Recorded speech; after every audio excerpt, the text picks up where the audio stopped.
అడుగడుగునా ఉత్కంఠ. ఎవరు గెలుస్తారో చెప్పలేని టెన్షన్. మ్యాచ్ జరిగిన 4 గంటల్లో కనీసం 3 సార్లైనా ఈసారి కప్ మనదేనా అనే ధీమా. అంతలోనే అంతా అయిపోయింది. విజయం సౌత్ ఆఫ్రికాదే అనుకునేలా మలుపు తిప్పే సన్నివేశాలు. మ్యాచ్ మొత్తం ఇలాగే సాగితే కానీ చివరి ఓవర్లో తొలి బంతికి గెలుపు ఖాయమనే నమ్మకం కలిగింది.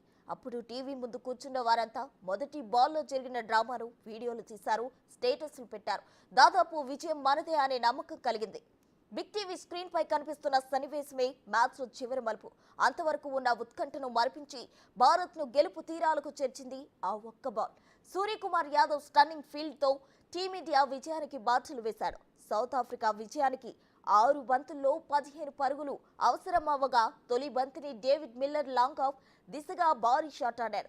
దాదాపు సిక్సర్ గా దూసుకెళ్లిన ఈ బంతిని సూర్య బౌండరీ లైన్ పై చాకచక్యంగా అందుకున్నాడు. ఫస్ట్ సిక్సర్ ను అడ్డుకుని బంతిని ఒడిసి పట్టుకున్నాడు. ఈలోపే సమన్వయం కోల్పోయాడు. కానీ సమయస్ఫూర్తితో బాల్ ను గాల్లోకి విసిరి బౌండరీ బయటకు జంప్ చేశాడు.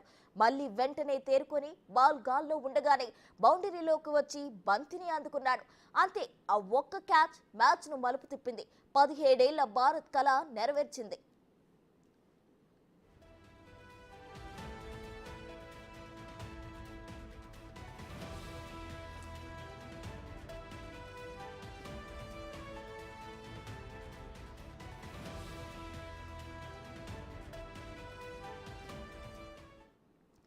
ముందుగా చెప్పుకున్నట్లు ఈ విజయానికి క్రెడిట్ ఏ ఒక్కరికో ఇవ్వలేం. కానీ సూర్యకుమార్ ఆ క్యాచ్ వదిలేస్తుంటే టైటిల్ పోయేది.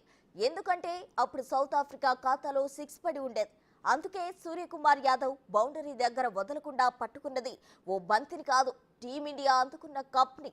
అందుకే సగటు భారతీయుడు వాట్సాప్ స్టేటస్ లో ఇప్పుడు క్యాచ్ పట్టిన సూర్యకుమార్ యాదవ్ ఫోటో ఉంది.